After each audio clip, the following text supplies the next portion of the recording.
Goeiemôre. Dis Vrydag en ek hoop dat dit met jou goed gaan. Nou iemand in ons gemeente het vir my so 'n verhaaltjie vertel en ek wil dit graag vanmôre met jou deel. Nou, ek glo jy het al ook probleme gehad met muise en met rotte. Muise en rotte wat oorvat dalk daar in jou stoor of in jou garage of iewers in jou huis en jy moet hulle uitroei. Nou, om 'n muis te vang of om 'n rot te vang is nie altyd so maklik nie. Daar word tog 'n paar goedjies aanbeveel en baie mense sal sê kry 'n rotvalletjie. 'n Rotvalletjie word gebruik om 'n rot en 'n muis maklik te vang. Daar word 'n stukkie kaas opgesit of 'n stukkie rou vleis en dan stel jy hom iewers en dan kom die rot verby en hy word gevang.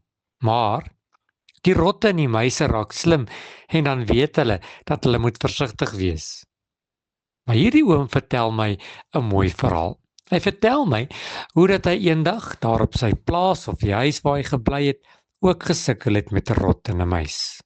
En so kry hy baie goeie raad. Iemand vertel vir hom dat hy 'n splinternuwe rotvalletjie moet gaan koop. Dan moet hy daai rotvalletjie in kookwater kook sodat al die reuke van 'n mens uit daardie rotvalletjie kan wegwees. En dan moet hy Cadbury chocolates gaan koop. Die lekkerste chocolates wat jy kry.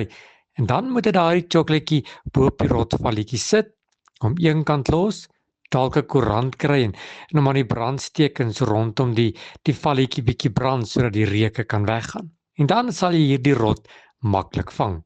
Want dan ruik die rot nie die mens nie. En hy eet heerlik aan die chocolate en so word hy gevang. Waarom is jy vanmôre besig, pastoor? Hoor gou mooi.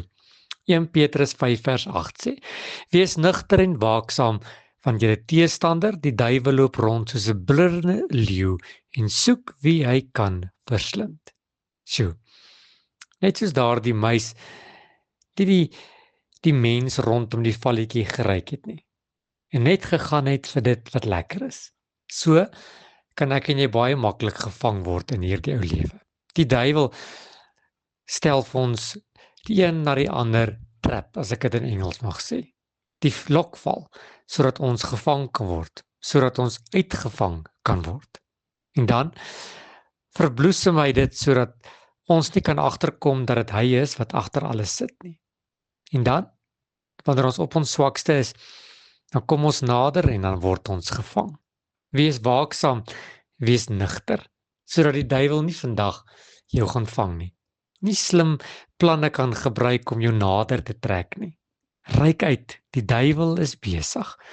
Hy's besig om mense te verslind en te verslag en te verwoes en hulle lewens te vernietig. Maar as ek en jy sy plan ken, as ons weet hoe die duiwel werk, dan kan hy ons nie vang nie. Daarom wil ek vanmôre saam met jou bid, Here, help ons vandag, so die begin van die naweek, dat ons nie gevang sal word deur die duiwel se slinkse planne nie. Here, help ons om hom uit te ken. Ons weet tog wat sy plan is. Hy wil by ons steel, by ons slag en by ons verwoes. Red ons, Here, sodat ons U kan gelukkig maak. Amen.